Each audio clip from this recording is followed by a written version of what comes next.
All right. Age of Wonders 4. We're getting another DLC. New form, avians. We get to be birds. Get to be bird people. Love it. New cultures and tomes. I also saw guns in the trailer. Yep. I like it. Many quality of life changes. Why'd they use a wave for that? But we'll just... I think it's supposed... Oh, go ahead. Okay. To me, I thought it was supposed to be like the flexing like bicep, but I guess it's kind of a wave. Maybe it's like a wave of changes. There's a lot of changes. Yeah. I saw the guns. I like it. Yeah, cannons. Where's my... Oh, yeah. I like the little cosmetics here with the pirate. Looks pirates to me. I love that. Love it. Love that. We get birds. Spoon's got a visitor. Say hi to the visitor. We get birds. I like birds. This is great. I am a huge fan of this design of the bird. Water improves the quality of your life. That's actually true. Never mind. I like the birds here. I think the bird did they show on here what the traits that they're gonna get? I assume they come with, there's gonna be a new trait. But I didn't apparently see they're reworking the way the traits work. Oh. Or the way you pick them. There's like a point system now where I don't know if it's gonna mean so you can take more than 2 traits, but I love that. I saw a thing where it's like some traits cost like 2 and some cost 3. I think you hit 5 points or something like that. I would love that. So, I would personally love that. I think that having an expanded trait system is great. I love this idea. Forge an item. I like that idea. That's very cool. Wait, was that guy's name Tom Bird? I hope. There needs to be a Gerald. I think Avian is great. So we get some more events. Here we go. They were showing war available trait coordination. points, by the way. I did see that. Go ahead. You get some the war coordination thing. It's like you can actually tell like your vassals and allies, like, hey, go attack that person. Finally. Holy shit! Attack that person. Oh my god! Thank you, Christ. Thank you, Christ. If you're not gonna fix the AI, at least let me tell the AI what to do. It's like, let me go over person. there. Please do something. Help me, please. For God's sake, help me. It's me just like on my knees begging my free cities, please. So here, by the way, this is what you were pointing out. Available trait points. I love this idea. This is a great change. So it's like, yeah, theoretically, it's just more flexible. You could take 2 physical traits or 2 mental traits if you wanted to, just as opposed to. So it's like you could have a 2 and a 3, or I guess you could do 2 2s if you like didn't want any of the 3s. Yeah, I mean, I like that. Blank. I like this a lot. I'm excited about it. This is such a great change to be able to just like have the full list be there, and maybe you could take 2 of the previous ones that were like in the same bucket before. Yeah. I appreciate this change. 5 points is interesting. I think that's a good number to start with because you have everything's 2 and 3. I would have liked to see some things that are 1. Yeah, 1 point trade. I think there were. Or you go like a 2-2-1 or something like that. For example, underground. As an example, like underground adaptation. Does that really need to be 2 or 3? Could that have been 1? I'm just saying, like, giving examples of, like, maybe with some of these could have been 1. And then you could have done, like, a 1-2-2 kind of idea where you could maybe take 3. And obviously 1 being shouldn't be that impactful. Am I seeing this right? There's one called Hideous Stench. That's new. I've never seen that. That's one of the, I think that's one of the new ones. That's definitely a new one. That is definitely new. Just like Hideous Stench. You got BO. You got bad BO. That's that one. You got that bad BO. I like this idea. This is my favorite change. I can't lie. I like the item forging, but this is my favorite. Improved water gameplay. We actually can use the water? We can actually have. Are we actually gonna have ships that can shoot at each other other than just Exciting. I'm excited. I can't wait to become a pirate lord. and the new conquer culture, the seas. the new culture, they're called the Reaver culture, Reaver, yep. and they are kind of like I'm sure you're gonna be able to get some of those like cannons and that kind of stuff in some of the tomes, but they are focused on like that side. Their affinities, they are Materium and Chaos, so they're a war driven culture. Yeah, that is wonderful. I wonder with if the I can see it. Magitech. That's great. The birds. I don't know. I love the design of the birds. I think they killed it. Bird people. I like they killed it with bird people. I like this. Yeah, and there was a dev diary which I didn't post, but that was on Steam, and it was talking about the Reaver culture. Let me see if I can read some stuff. Also, did you see this last bit here while you're finding that? So Dragon Dawn they have listed. This is Empires and Ashes.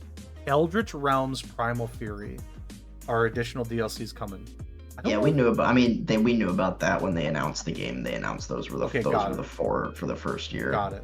And those come if you bought the like the premium edition or whatever. I don't think I ever got it, or I don't know if I upgraded. I have to double check if I did that. But yeah, I'm excited. When did they say this was releasing again? November 7th. Oh my god. I'm excited again. I love it. This is good consistency of content. Where's 343 Studios? Where are you? I need to talk to you. I want to show you this. I've heard that Halo actually like recently they finally like got on track and it's better and it's actually better now. The game itself is better now. Like they've added all the playlists, you know, Forges in, and they've actually been doing like more consistent seasons. I haven't gone back and played it, but I've heard they actually may have gotten it on track. They had to weed out the fake fans at first, I guess. Dang, am I a fake fan? Dang, guess I'm fake. So that means we're gonna play Halo again. Got it. Listen to this, by the way. The Reavers. Yep. Total War.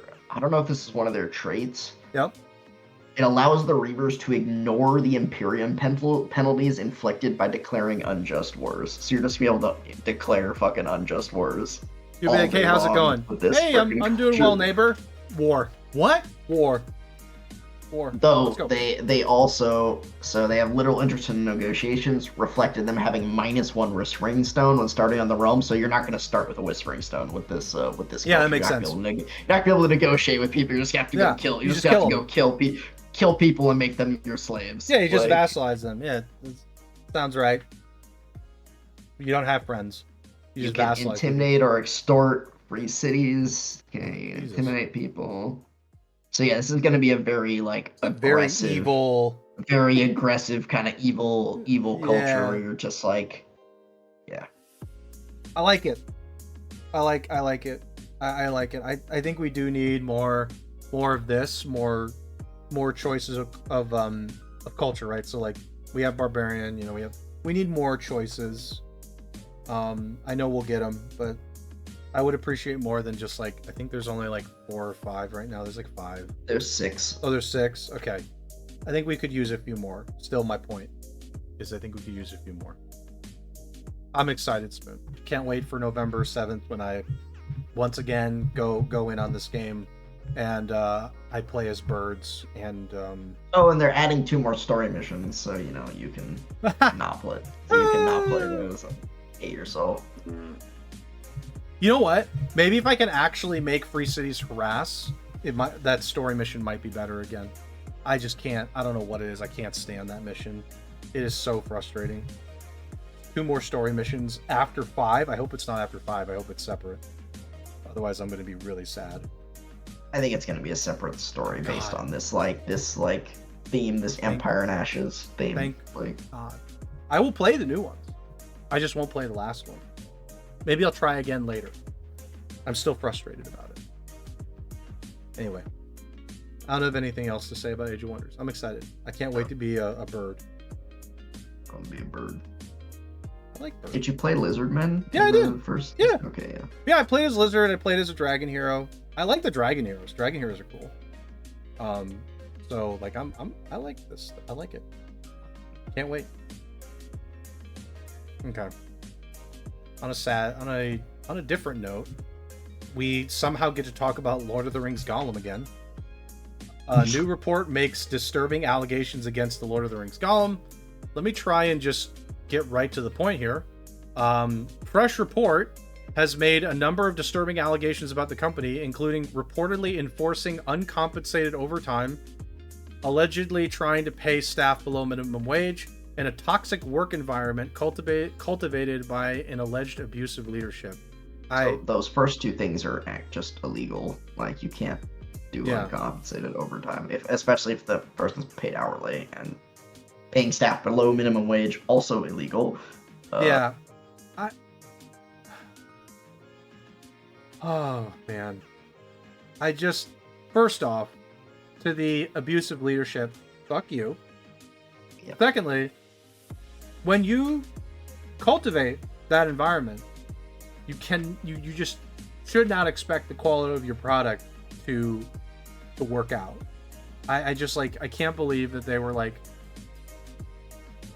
I'm just like looking at this, I'm like, man, you forced them to go overtime and they still couldn't put up, like, you guys are just everything wrong all at the same time, sweeping bad decisions. You get a bad end product as a result.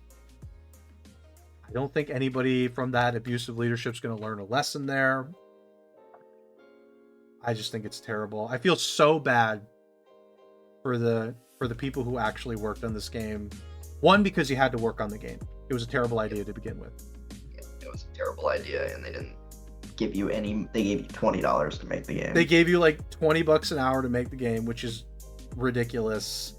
Them trying to, okay, below minimum wage. Okay, it's not $20, but trying to pay staff below minimum wage. I don't know where this company's located, but I mean, like, let's just say that's below $15 an hour.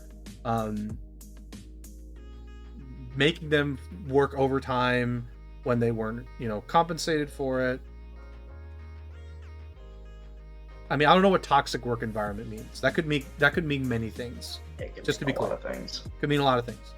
So, don't know what that is, but that doesn't sound good any way you slice it. So, fuck that leadership team. It doesn't matter. Leadership team, you shouldn't be trying to employ those practices. That's all I have to say. Feel bad for the team that worked on this game, though. Hopefully they're in a better place now, which is not there. Anyway, I don't have anything else to add.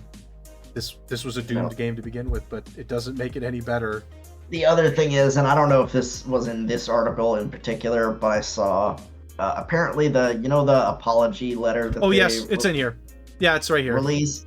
Yeah, apparently it was made by the publisher, and the people at the actual development studio, Daedalic, had nothing to do with it. Yep. Even though they put the logo of the developer on it, and they just like straight up ChatGPT like AI created this letter.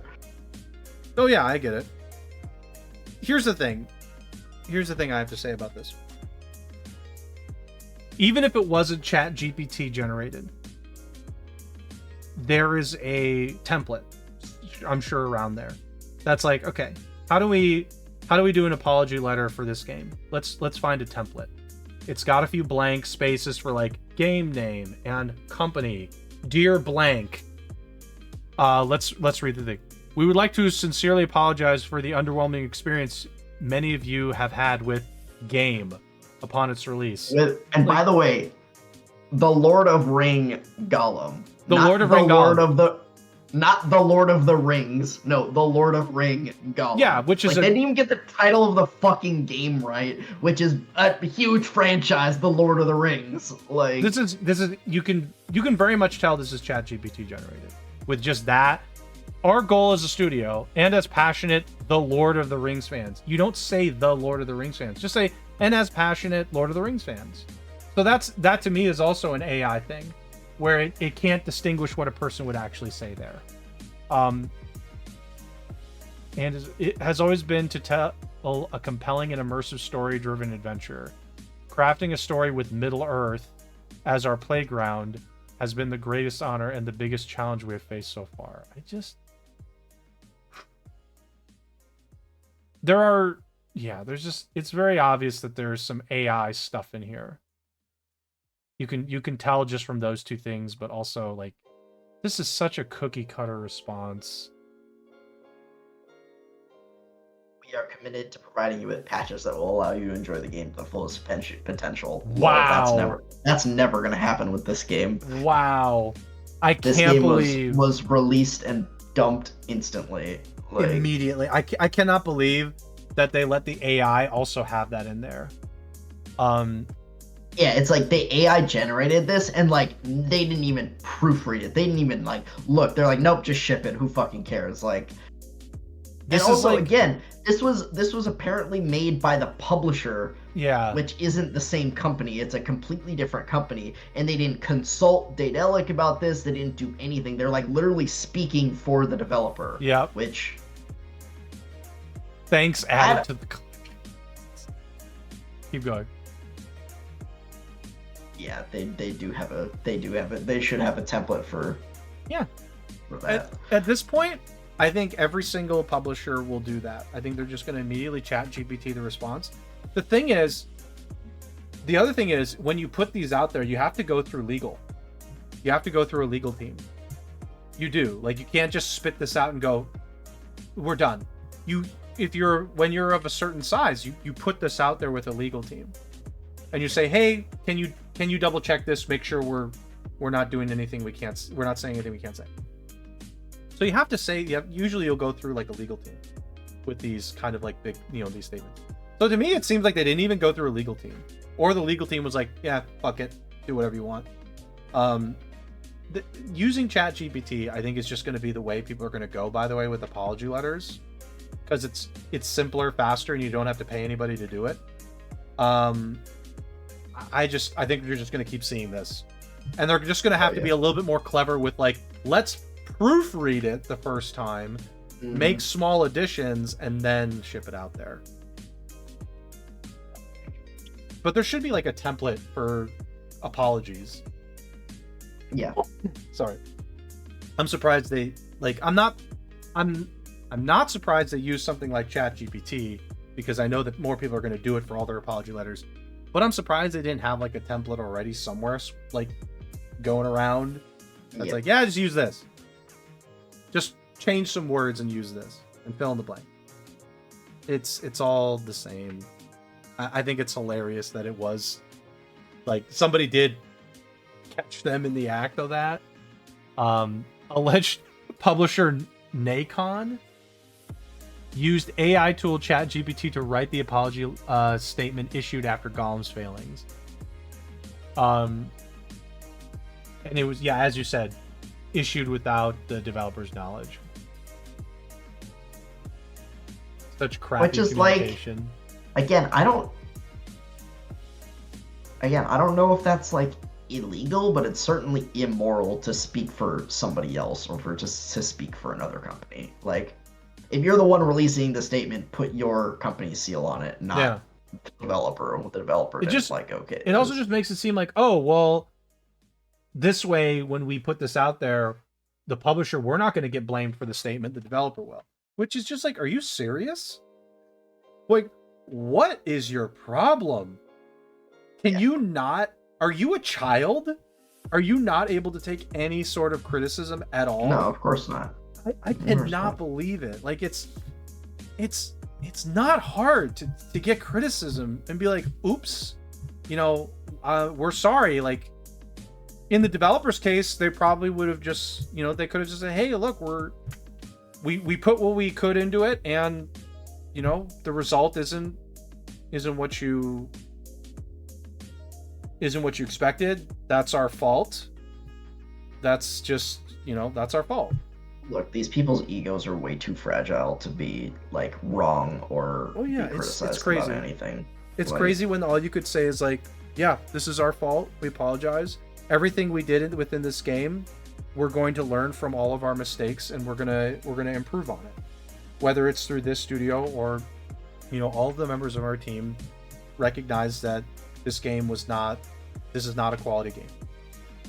This isn't what we wanted. But publisher came in and said, hold on, we got you. Write apology letter for Lord of the Rings Gollum. And then they put the developer, like putting the developer's logo on it, but you, the publisher, put this out there is crazy to me. That is like the craziest thing I've ever seen for something like this case. Like, dude, you couldn't have even put your logo there too. They didn't even put their logo there too. Yep. Why don't you put both logos there? Like, you both contributed. You're the publisher. You contributed to this. You did. Lord of the Rings Gollum. Bad idea to begin with. Poorly executed because the publisher and the executive team pushed a toxic work environment. Poor industry standards. Makes it even worse. Anyway. Yep. Let's close the ChatGPT apology. All right. A couple more things. Activision Blizzard deal. Activision Blizzard King. Sorry. Making sure to add King in there. Acquisition went through, officially speaking, after a long wait. I don't know. I don't think I ever expected this not to go through. So yeah, there was a bit in there where it seemed like it might get shut down, like in the UK or something like that, where it wasn't looking great. But... Yeah, but I don't know. The whole time Microsoft's like, okay, sounds good. So we acquired them. I'm like, wow, okay. You're just running under the assumption that you've got it, and you're not going to get stopped. Yeah. I didn't expect this to get stopped. Even though there was obviously pushback, and it's understandable why there was. I don't think I ever really expected this to get blocked. I will say that I think if another big deal ends up going through for something like this, like a Sony or a Microsoft tries to get another big publisher, that I think will get blocked. I don't think you can allow Microsoft to come in and be like, for example, we're buying EA. At that point, I think you block that. You're like, okay, no. Just no. You can't. That's too much of the market. Yeah, I mean, obviously there's still a decent number of competitors, but you know, if you're gonna go the slippery slope route, it's like, okay, we're going towards like monopoly power, and yeah, we're not gonna have that. At that point, they're gonna be like, okay, come on, you have to stop. Yeah. At that point, you have to stop. But yeah, anyway, deal went through. I mean, you could already get access to Blizzard games, and you're going to get access to Activision Blizzard games through Game Pass and through the library there.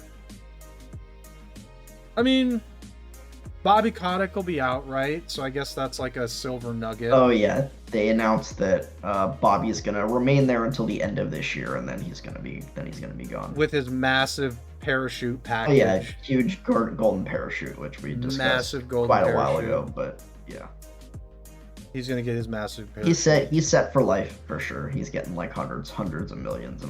It's not enough for him though. He'll be looking for that juicy next 100 mil somewhere else, and there'll be a lot of companies who would be very interested to bring him in. Yeah, probably, because they're like, oh, hold on, we get this guy in. Yeah, I think that's like a bonus. Get Bobby out. Good God, please.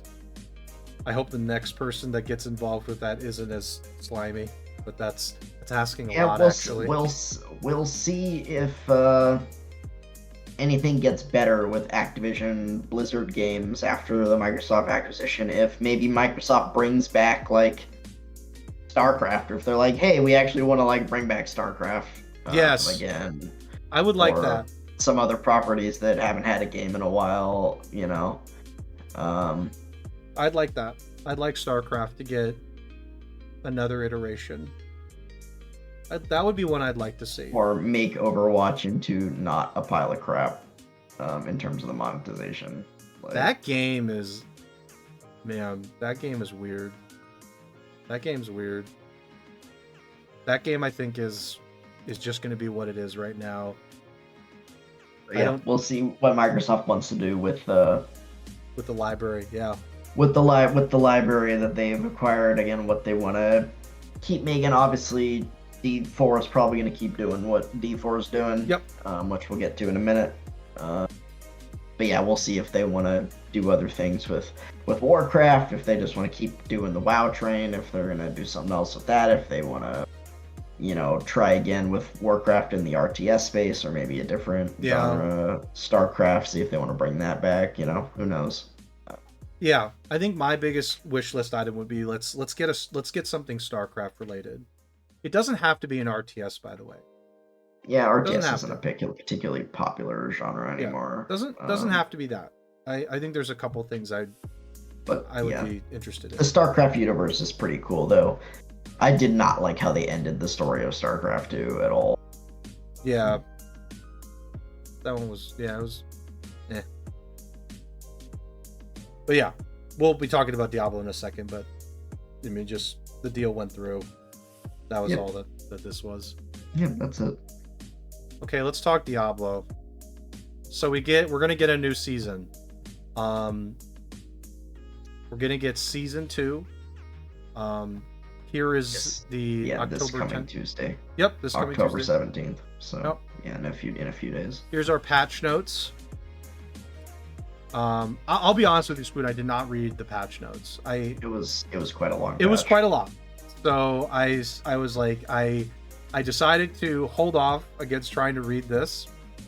And the one thing I did try and look through is, my biggest thing was I was trying to find things that were like major changes. One thing that I think was a change that I was interested in was this: resistances. We've talked about resistances before. So resistances were, as they put it, stacked inverse multiplicatively, with each additional source of resistance becoming less effective. I don't understand why you do that in practice. Why would you ever? Well, because you don't want someone to get to like 100% resistance, like right. So easily. That I get, but I think there was a bit of missing forethought to this. So what they've done, just to cap that off, is resistances will now stack additively, and they cap at 70%. So that's the change. I get the concept of wanting to make sure that nobody gets to 100%, but this idea caused a lot. It just caused issues. I much prefer the simplification of this. Yeah, and the other thing that they did, by the way, is that armor used to contribute 50% to resistance. Mm-hmm. They've completely removed that. Armor only does physical damage now, and resistance does resistance. Yep. So, that was one thing I noticed, because I know resistance was a big one. So this is what you said. Yeah. So it's like one of these things where like, I think this is how resistances worked in D3 as well, and it feels like they just kind of copy pasted it from D3 and didn't think about it. And this is one of those things where the way that they're changing it to is the way that like D2 and like PoE does it, and like basically every RPG. And it's like they tried to, we can do it better. It's like, no, just like it was solved. Yeah. It was solved. Just do it that way, and it's good. Yeah. Like, you don't need to make it complicated. That's right? How I feel. Like the problem was already solved. We didn't need to be solved a different way in this case. We don't need another solution. This was the good solution. So that was one thing that I immediately honed in on. That was my biggest thing I honed in on. That's one of the biggest changes for sure. We have the damage bucket updates. So this is talking about the critical strike damage and vulnerable damage have been disproportionately powerful. I believe this is what they discussed they were going to do before, the changes they were going to do. Yeah. So critical strikes now always deal 50% X increased damage.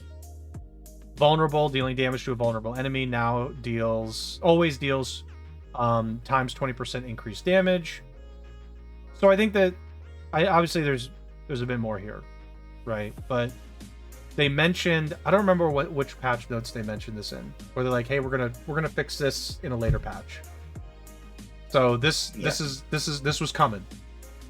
We knew this was coming. Yeah, you knew this was coming. Some people aren't a fan of what they did. So basically they capped the multiplicative value on crits and vuln. Yep. And that cap is actually just the base value of crits and vuln. You start with 50% crit damage and vulns do 20% extra damage by default. Yep. And now the additive, the stat you can roll on like items or get in Paragon, where it's like additive crit strike damage or vuln damage, that doesn't add to this multiplier. It just goes into the additive damage bucket with all the other additive stats, like damage with core skills, or damage with ultimates, or damage with burning, or damage with cold, or that additive, huge additive damage bucket. Those additional stats, crit strike damage and vuln damage increase, just go into that additive bucket. Right. So those affixes now are no better than any other additive damage bonus. You're just going to want to take the one that has the higher number, right? For your build, obviously. For your build. Yeah, so we knew this one was coming. Obviously, we talked about it before. And then... it's good. This is going to reduce... And they've said that is going to reduce overall like player power for people who are using like vuln and crit, because most builds, at least if you know what you're doing, were using vuln and crit. But they said they're rebalancing the monsters. They know the numbers are going to be different, so they're going to rebalance the monsters to... And what it does is it brings other builds more in line with like crit and vuln. You don't have to stack crit and vuln anymore. You're probably going to want to use at least one of them because it is still a multiplier. Yep. But yeah, I think it's a good change in the long run. They may want to look at it again in the future and see what other changes they could possibly make to the system, but I think for now it's a good change, and it pushes you away from, again, having to stack crit and vuln on literally every build in the game. It depends on the monster changes. We'll see how it goes in actual end game practice. I think end game obviously being the big discussion for that, but like from my way of looking at it, it's like, yeah, okay, as long as you rebalance everything else, I think it'll be okay if you rebalance it effectively enough. I'm gonna check the battle pass update. Okay.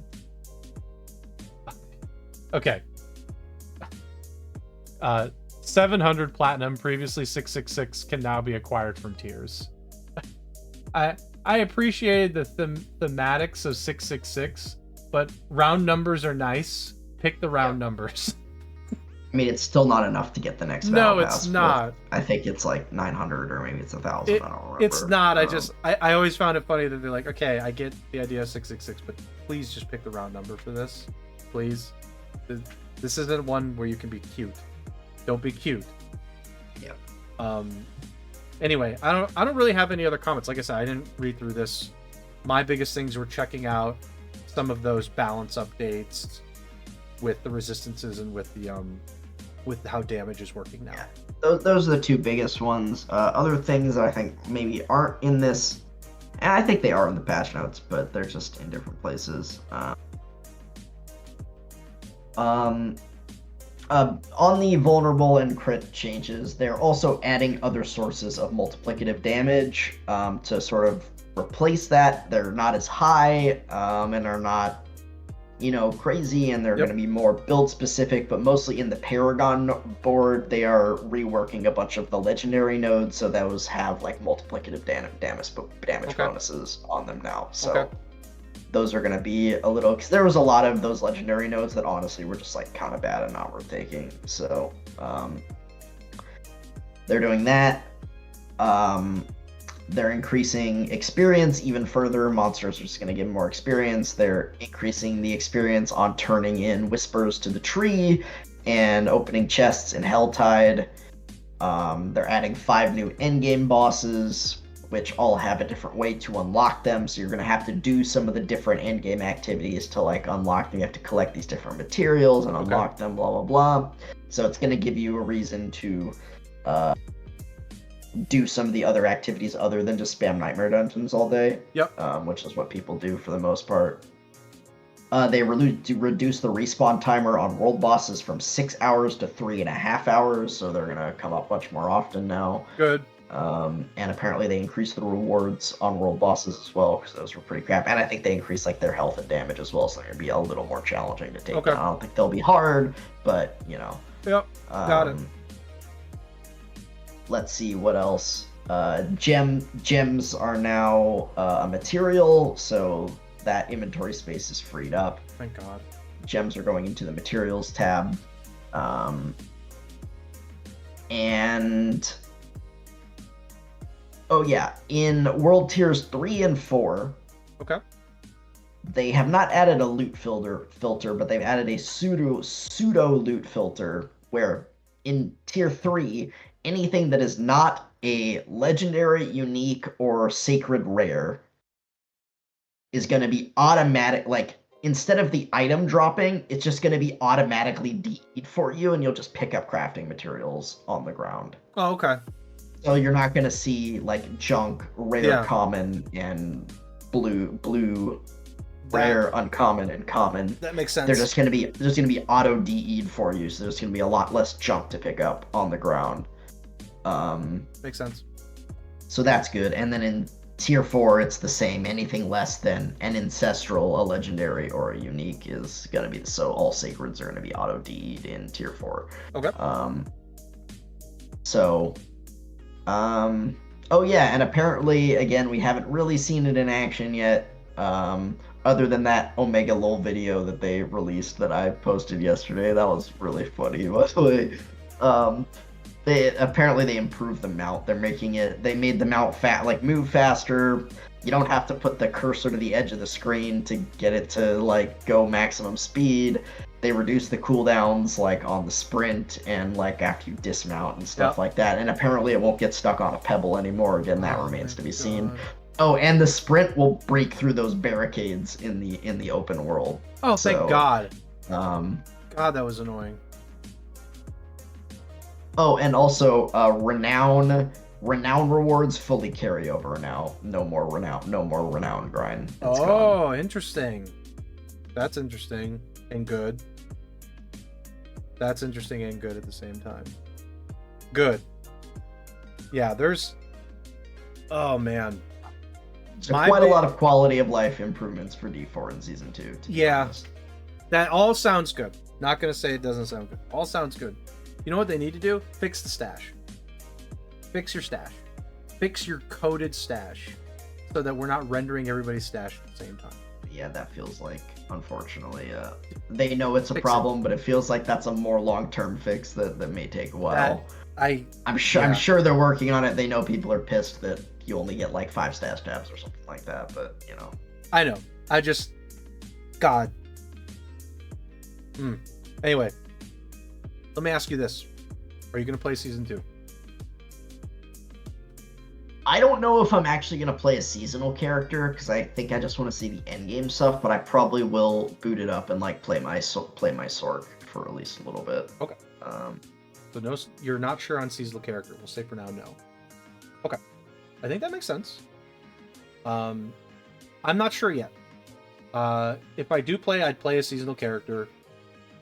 But here's my problem. I'm gonna be honest. I was really turned off by the first season. I thought the story was boring as hell. I'm not expecting a grand epic of a tale, okay?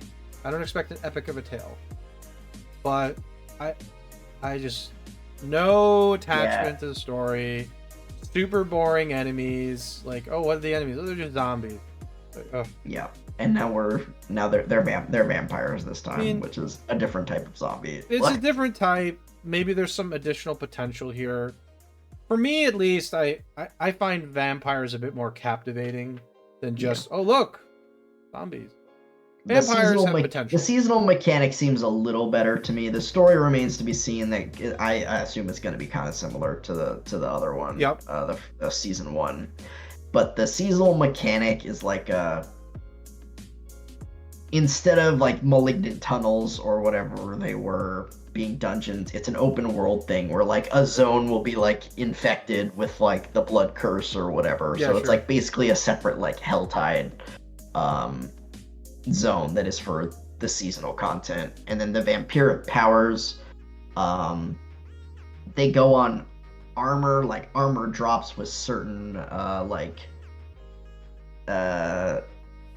I forget what they call them. They're like 3 different like values that can, they're not affixes, but they're like a different thing that can show up on armor, and then you have to, you have this thing where you can select powers based on the number of like each of the things that you have. Yep. The good thing about it is, as it like, unlike season 1 where the stuff in season 1 just took up more fucking inventory space, it doesn't do that Thank anymore. God. So like, which was, yeah, season 1 is pretty universally acclaimed as like total dog shit. Everyone hated season 1 like it was garbage. Yeah, I agree. I agree. Like the patch itself was like bad because that was the big nerf bat patch and everyone hated that. And then like the seasonal mechanic was crap, and we had a bunch of inventory problems, and you just added more crap to the inventory. And like most people agree that season 1 was just total dog shit. So. Yeah, I for one, I had no reason to go back to try because I was just like, this is not what I want from a season, to feel like I'm doing the seasonal dungeon thing, then I immediately pick up a bunch of garbage. Because for me it was just garbage. A lot of it just feels like garbage. I'm like, okay, well, I got this junk. I'm just gonna go ahead and scrap all this crap, and then I just keep doing that. I like have to go back and forth and scrap things because my inventory is full.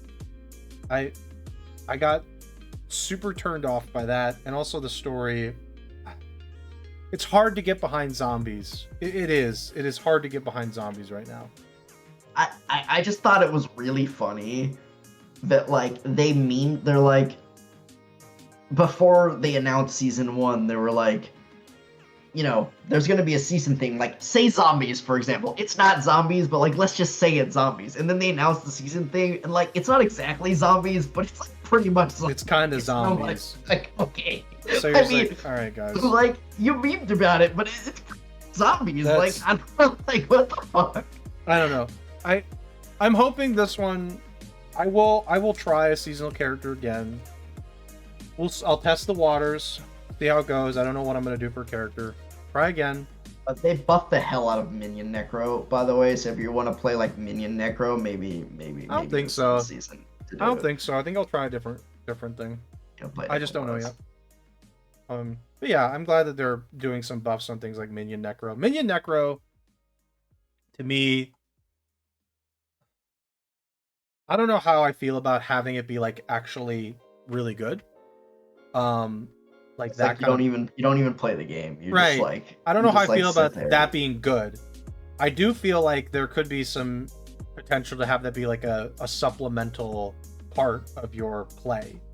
Yeah, my idea for a Necro build is to play like, they buffed like Overpower and Blood Necro as well. I don't know if I would play Necromancer, but like to play like a part blood, like close range, like blood Necro with some minions like along with me, right? Like, yeah, I don't know. Like I said, I think having a full minion build be like the de facto like super like good build, like a really good build, to me is tough because it's just like, okay, well, what do you do? Well, you just kind of stand around.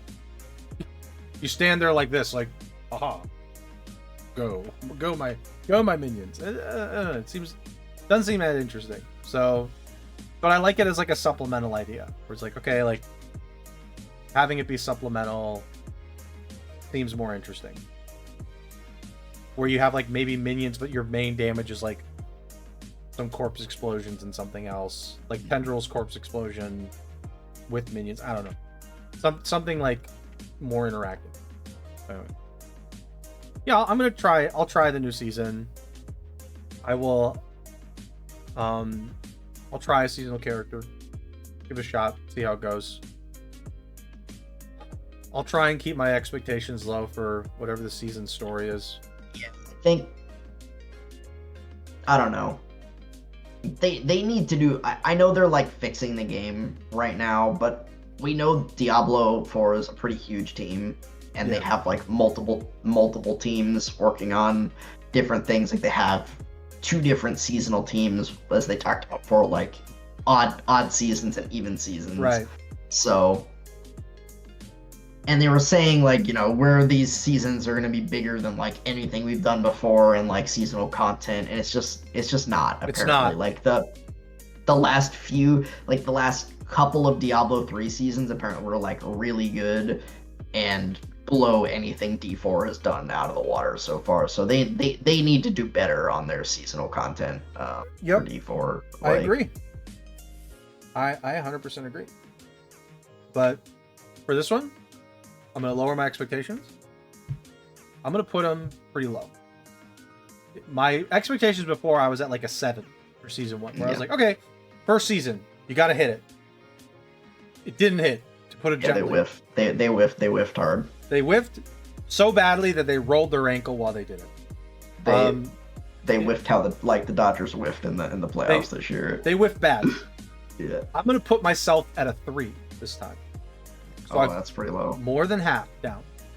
And I'm going to put myself at a 3. What I'm expecting is not as much garbage inventory management, which sounds like I'm not going to get. So I'm not going to get any of that garbage where I have to go back and forth just to open up my inventory space, which is tedious. So less tediousness, a little bit more in the story department of intrigue. Not that Kyrie Irving wasn't intriguing, but it wasn't really enough for me. I just wasn't enough. And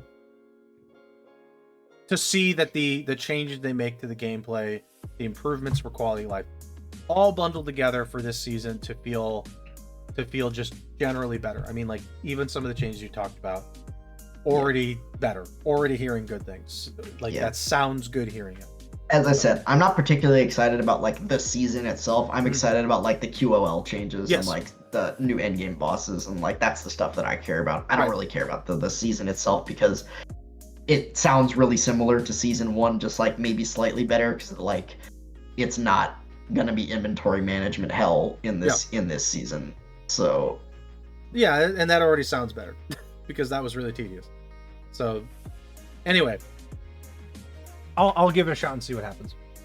And it's the 17th, so on Tuesday. Starts up on Tuesday, which means I'm gonna have to reinstall everything and get all set up. Because I uninstalled Diablo 4 because I was like, okay, I'm gonna stop for a while.